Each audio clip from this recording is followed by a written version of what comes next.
Nah, pas Arif mau nyapa itu cewek, belum lagi keluar satu patah kata pun dari mulutku nih, Wan. Tiba-tiba, tuh cewek balik badan ngeliat ke arahku dengan muka yang pucat. Begitu si Arif ini buka mata, langsung disambut sama penampakan sosok cewek itu. Halo Bre, balik lagi bareng aku Sofwan. Dan hari ini kita dapat kiriman cerita dari Arif Banda Aceh. Kisah ini tuh bikin aku trauma gitu loh, Wan, kalau misalnya lewat jembatan sepi panjang di tengah malam. Soalnya penunggu jembatan horor ini udah jadi momok menakutkan di tempat desa aku tinggal. Nggak usah lama-lama lagi, ayo kita langsung masuk aja ke ceritanya.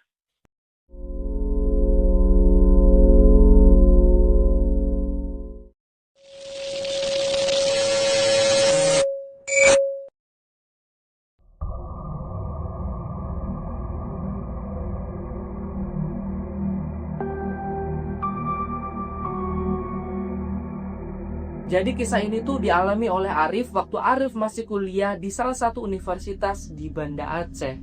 Di satu sore yang cerah ditemani sunset yang begitu menyilaukan, duduklah tuh Arif dan beberapa teman-teman universitasnya.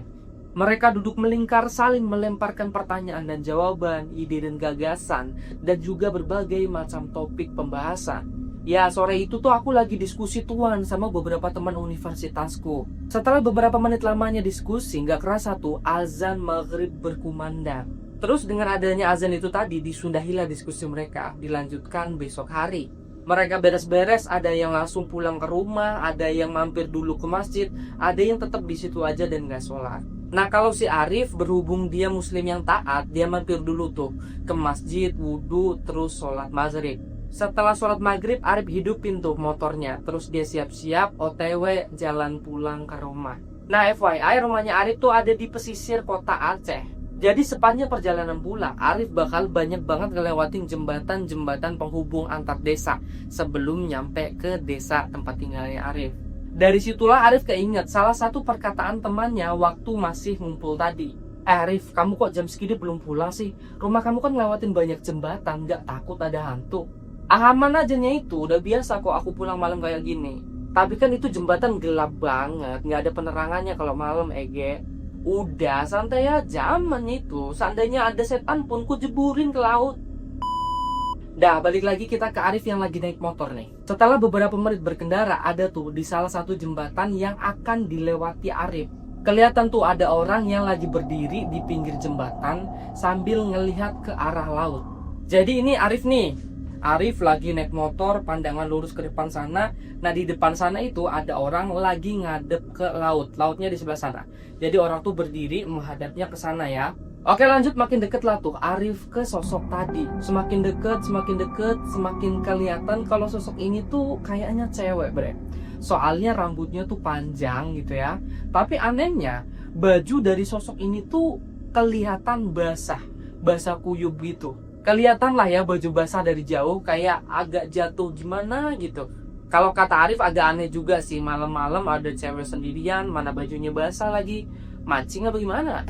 Ya udah dihirauin lah sama Arif. Arif terus maju tuh semakin dekat. Nah, pas jarak mereka tuh sekitaran 2 meter, niatnya mau disapa tuh sama Arif. Namanya kita hidup di desa kan harus ramah tamah, harus saling menyapa gitu. Nah, pas Arif mau nyapa itu cewek, belum lagi keluar satu patah kata pun dari mulutku nih, Wan. Tiba-tiba tuh cewek balik badan ngeliat ke arahku dengan muka yang pucat, matanya yang hitam membusuk, terus di pipinya itu kayak ada serpihan kayu yang nancep tembus ke rahang bawah gini. Tembus gitu. Udah gitu rambut dari sosok ini tuh basah kuyup, mulai dari ujung kepala ngalir sampai ke ujung kaki, nepes gitu airnya. Ngeliat itu Arif kaget lah ya kan, panik, terus digasnya lah itu motornya, ninggalin itu si sosok tadi. Dan setelah kejadian itu nggak berani lagi lakuan. Pokoknya aku usahain pulang dari kampus itu sebelum maghrib. Nggak bakalan aku malam-malam pulang lagi kayak gini. Dan setelah berbulan-bulan lamanya, tibalah dimana hari apesnya si Arif ini. Soalnya di hari itu si Arif tuh emang lagi banyak tugas ya, tugasnya numpuk banget sampai-sampai dia baru bisa pulang larut malam. Bahkan lebih larut daripada kemarin. Nah, dari situ dilema lah tuh si Arif. Mulai keinget tuh, kebayang-bayang kejadian menyeramkan beberapa bulan yang lalu. Kalau kata Arif nih ya, sebenarnya tuh ada loh Wan, jalan selain lewat jembatan itu. Cuma harus muter dulu tuh, ngelilingin kampung, jadi lama. Nah ya mau nggak mau lah ya, karena udah malam juga. Ya udahlah Arif lewat jembatan itu lagi, daripada muter nambah malam lagi. Aduh, berabe. Pun jembatan itulah satu-satunya jalan tercepat menuju rumahnya Arif. Oke, jalanlah tuh si Arif lewat jembatan itu lagi. Nah, singkat cerita, pas si Arif ini lagi berkendara ya, naik motor, pas banget dia berada di atas jembatan, tempat di mana si sosok kemarin itu berdiri. Pas banget di tempat itu, di tempat berdirinya si sosok itu, tiba-tiba motornya Arif ini mogok. Alamak, di saat genting kayak gini malah mogok motornya. Nah kalau sosok kemarin ada nggak Wan? Untungnya di saat itu nggak ada ya, jadi pas mogok nggak ada tuh sosok itu kelihatan. Arif tengok kanan kiri, wah nggak ada nih sosok ini kan. Hal yang kemarin nggak ada, alhamdulillah lah ya kan. Nah cuma motor ini nih jadi PR, di starter nggak hidup, di engkol, di sela-sela nggak nyala-nyala. Jadi mau nggak mau lah di saat itu didorong lah itu motornya Arif ya kan, daripada kelamaan di situ ya kan.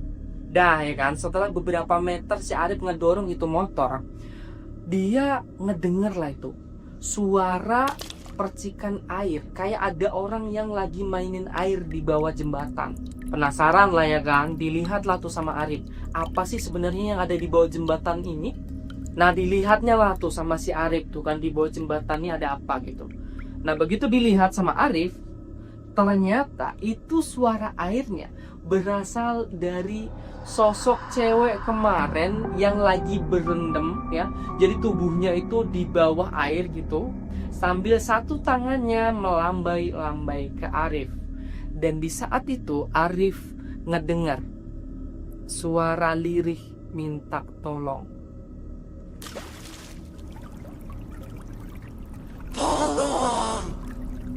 Tolong aku, tolong.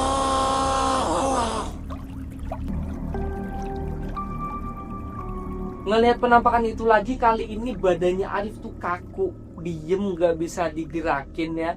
Arif cuma bisa tutup mata sambil istighfar, baca-baca apapun yang bisa dia baca waktu itu. Semua ayat dia baca. Sampai akhirnya beberapa detik si Arif ini nge-freeze, diem ya. Udah gak kedengeran lagi tuh suara minta tolong dan percikan airnya. Jadi mulai tuh perlahan Arif buka matanya sedikit demi sedikit, dilihatnya lagi ke bawah jembatan. Nah ternyata sosok itu udah gak ada, udah hilang gitu aja. Ya alhamdulillah lah gitu, udah gak ada tuh sosok di bawah jembatan. Dah, selamat Arif. Enggak, belum. Emang sosok itu nggak ada tuh di bawah. Nah, ternyata sosok itu ada di sampingnya Arif, berusaha mau megang Arif, menyentuh Arif sambil bilang lagi, "Tolong, tolong aku Arif." Gitu. Nengok itu Arif refleks lah ya kan, dilepasnya itu motor yang tadi dia pegang, ditinggalnya itu motor, lari Arif tunggang langgang, ditinggalin, emang bener-bener ditinggalin itu motor gara-gara setan. Dan singkat ceritanya di esokan harinya pagi baru tuh motornya Arif diambil sama keluarganya. Dan setelahnya bre, sosok itu tuh bukan cuma muncul di jembatan aja, malah sekarang sosok itu tuh ngikutin Arif sampai ke rumahnya Arif. Jadi yang sebelumnya sosok itu cuma muncul di jembatan, sekarang sosok itu tuh muncul di rumah dan kamarnya Arif. Kadang si sosok ini ngintip di balik jendela kamarnya Arif. Kadang kalau misalnya Arif lagi ke kamar mandi, diintip tuh dari atas, kan ada tuh ya cerobongnya gitu buat angin-angin. Nah di situ udah diliatin Arif lagi ke kamar mandi. Malah yang lebih ekstrim, pernah satu ketika Arif tuh lagi tidur ya, ini tengah malam, lagi tidur, terus dadanya itu tiba-tiba terasa sesak kayak ketiban batu ratusan kilo gitu. Begitu si Arif ini buka mata, langsung disambut sama penampakan sosok cewek itu yang lagi duduk di atas dadanya Arif. Jadi kayak ketindihan gitu, sambil nyeringai ya, masih dengan luka serpihan kayunya yang nembus ke sini. Apa nggak ngeri gitu, bangun-bangun tidur langsung kelihatan kayak gitu.